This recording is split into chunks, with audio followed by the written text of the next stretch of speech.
అశ్వనీ రెడ్డి గారు.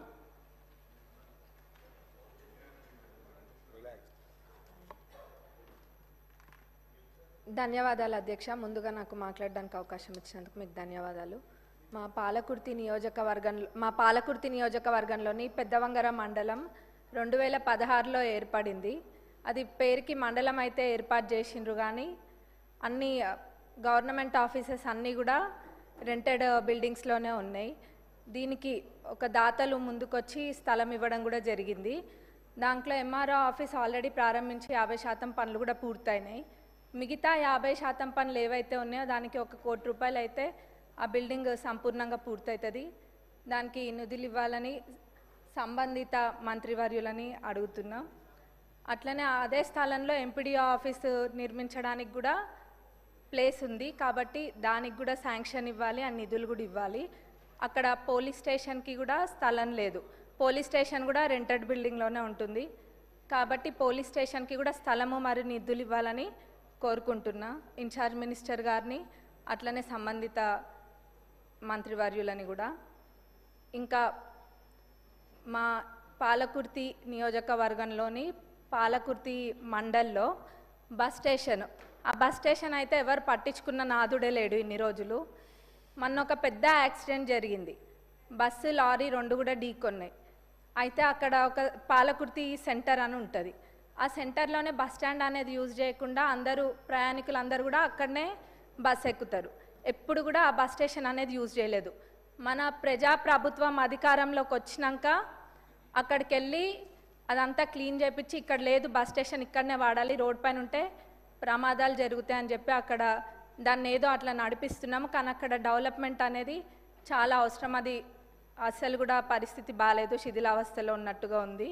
కానీ ఇప్పుడు ఏదో టెంపరీగా అయితే క్లీన్ చేసి పెయింటింగ్ అవన్నీ కూడా వేసిండ్రు.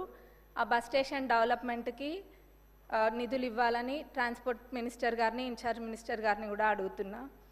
అట్లనే అన్నిటికన్నా ముఖ్యంగా మా పాలకుర్తి నియోజకవర్గ ప్రజల చిరకాలపు కోరిక దేవాదుల కింద ఉన్న ఫేజ్ 3 ప్యాకేజ్ 6లోని పాలకుర్తి మరియు చెన్నూరు రిజర్వాయర్లది.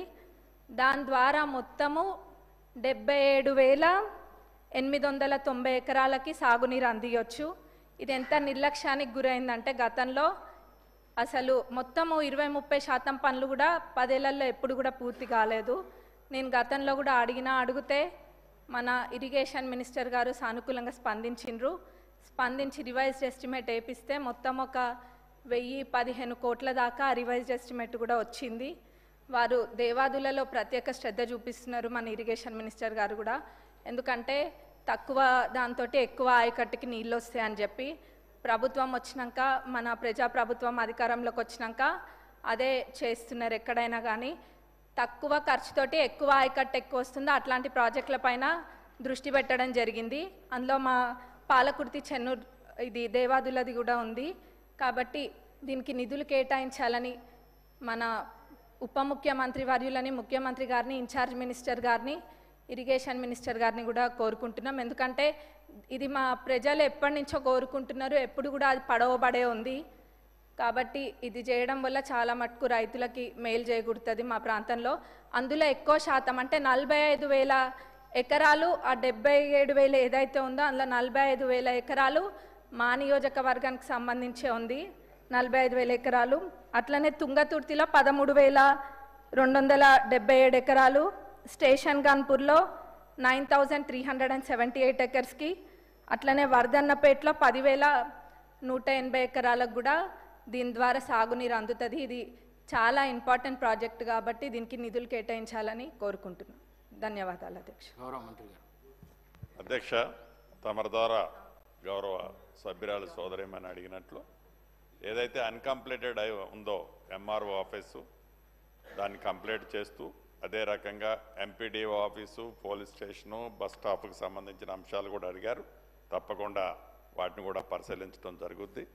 ముఖ్యంగా ఇరిగేషన్కి సంబంధించిన దేవాదుల ప్రాజెక్టుకు సంబంధించిన అంశంలో ఈ పాలకుర్తి నియోజకవర్గం కానీ ఆ పరిసర ప్రాంతాల్లో ఉండే మిగతా నియోజకవర్గాలకి కృష్ణా గోదావరి పరివాహక ప్రాంతానికి సంబంధించిన నీటి సరిగా రాని కారణంగా ఇబ్బంది పడుతున్నమాట వాస్తవం. ఫేజ్ 3కి సంబంధించిన దాంట్లో రేపు ప్రతిష్టాత్మకంగా ఈ ప్రభుత్వం ఏర్పడిన తర్వాత గౌరవ ముఖ్యమంత్రి రేవంత్ రెడ్డి గారు కానివ్వండి, ఉప ముఖ్యమంత్రి గారు, అదే రకంగా ఇరిగేషన్ శాఖ మంత్రి వర్యులు కూడా ప్రత్యేక శ్రద్ధ తీసుకొని ఆ ఫేజ్ 3కి సంబంధించిన ఆ స్కీమ్ని కంప్లీట్ చేసి రేపు ప్రారంభించుకోబోతున్నామని ఈ సభ ద్వారా వరంగల్ ఉమ్మడి ఖమ్మం జిల్లా రైతాంగాన్ని అందరికీ కూడా తెలియజేస్తున్నాను అధ్యక్ష. Thank you. డాక్టర్ సంజయ్ గారు.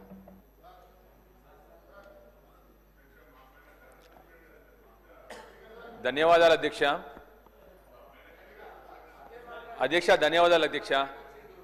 కొద్దిగా మీరు ఈ టైప్ చూడట్లేదు, అసలు ఫైనల్ ఇచ్చినందుకు థ్యాంక్ యూ అధ్యక్ష. రెండే ప్రశ్నలు అధ్యక్ష, స్ట్రైట్గా సూటిగా ప్రశ్న అధ్యక్ష. సంపూర్ణంగా ఆకలింపు చేసుకొని సంపూర్ణంగా అంబేద్కర్ తత్వాన్ని ఆచరణలో చూపింది టీఆర్ఎస్ పార్టీ, మా నాయకుడు కేసీఆర్ గారు అధ్యక్ష. తెలంగాణ రాష్ట్ర ఏర్పాటు ఆవశ్యకతను అడుగడుగున బోధిస్తూ లక్షల సంఖ్యలో ప్రజల్ని సమీకరిస్తూ ఎక్కడ తెలంగాణ ప్రాంతానికి, తెలంగాణ ప్రయోజనాలకు, తెలంగాణ ప్రజలకు, వారి హక్కులకు విఘాతం కలిగినా పోరాడుతూ 14 ఏళ్ల పాటు అంబేద్కర్ గారు చూపిన బాటలో అంబేద్కర్ రాసిన రాజ్యాంగం ఆధారంగానే, ఆర్టికల్ 3 ఆధారంగానే రాష్ట్రాన్ని సాధించింది టీఆర్ఎస్ పార్టీ, రాష్ట్రాన్ని తీసుకొచ్చింది మరి ప్రజల మద్దతుతో గౌరవ ముఖ్యమంత్రి కేసీఆర్ గారు అధ్యక్ష. సంకుచితమైన వైఖరుల్ని సవాల్ చేస్తూ ప్రతికూల శక్తులకు వ్యతిరేకంగా పోరాడుతూ జీవితాంతం తన జీవితాన్నే ఆచరణగా చూపిన మహానుభావుడు అధ్యక్ష అంబేద్కర్ గారు. ఈ రోజుల్లో విదేశీ విద్యను అభ్యసించడం చాలా కామన్ అధ్యక్ష. చాలామంది పిల్లలు విదేశాల్లో చదువుతున్నారు. కానీ ఆ రోజుల్లో విదేశీయానం అంటేనే గగన కుసుమం అనే రోజుల్లో లండన్ స్కూల్ ఆఫ్ ఎకనామిక్స్లో, అమెరికాలోని కొలంబియా యూనివర్సిటీలో ఉన్నత విద్యను అభ్యసించి ఆనాటి సమకాలీన రాజకీయ నాయకుల్లో ఎవరికీ లేని పాండిత్యాన్ని, ప్రావీణ్యాన్ని ఆనాడే అందుకున్నవాడు మహానుభావుడు డాక్టర్ బాబాసాహెబ్ బిఆర్ అంబేద్కర్ అధ్యక్ష. భారతీయ సమాజాన్ని బహుశా అంబేద్కర్ గారు అర్థం చేసుకున్నంత లోతుగా, భారతీయతను అంబేద్కర్ గారు జీర్ణించుకున్నంత గొప్పగా బహుశా సమకాలీన రాజకీయ నాయకుల్లో స్వతంత్ర భారతదేశంలో ఎవరు కూడా అర్థం చేసుకోలేదని చెప్పుకోవచ్చు అధ్యక్ష. ఆయనంత సమగ్రంగా సమాజాన్ని అర్థం చేసుకున్న వాళ్ళు బహుశా ఎవరు లేరు. ఈ మాట ఎందుకంటా ఉన్నా అధ్యక్ష అంటే 1919లో అంటే భారతదేశానికి స్వాతంత్రం రాక ఇంకా దాదాపుగా 30 సంవత్సరాల ముందే అధ్యక్ష, ఆనాడు కొన్ని పరిపాలనా సంస్కరణల్లో భాగంగా అప్పటి బ్రిటిష్ ప్రభుత్వం మౌంట్ ఫోర్డ్ అని ఒక కమిటీని నియమించింది అధ్యక్ష. ఆ మౌంట్ ఫోర్డ్ కమిటీ వాళ్ళు భారతదేశంలోని మేధావుల్లో కొంతమందిని ఎంపిక చేసుకొని వారి నుంచి కొన్ని సూచనలు, సలహాలు స్వీకరించే ప్రయత్నం చేస్తే ఆనాడు డాక్టర్ బాబాసాహెబ్ అంబేద్కర్ గారిని కూడా వారు సంప్రదించినారు అధ్యక్ష.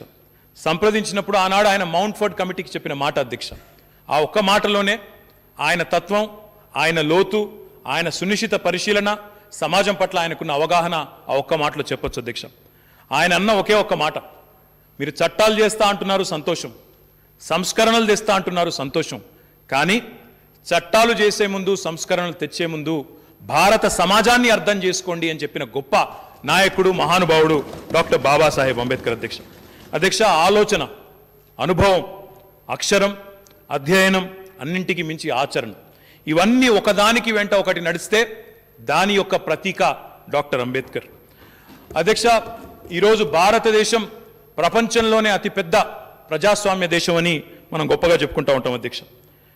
ఆ రోజు అంబేద్కర్ గారు రాజ్యాంగం రాసినప్పుడు కానీ, ఆయన కాన్స్టిట్యూయెంట్ అసెంబ్లీ డిబేట్స్లో కానీ ఆయన చేసిన ప్రసంగాలను గమనిస్తే మనకు అర్థమయ్యేది ఒకటే అధ్యక్ష, అంబేద్కర్ యొక్క మూల సిద్ధాంతం ప్రజాస్వామ్యం, ఆయన లక్ష్యం సమానత్వం, ఆయన ఎంచుకున్న మార్గం ప్రజాస్వామ్యం. ప్రజాస్వామ్యంపై వారికి ఉన్న అమోఘమైన అవగాహనకి ఒక చిన్న నిదర్శనం అధ్యక్ష.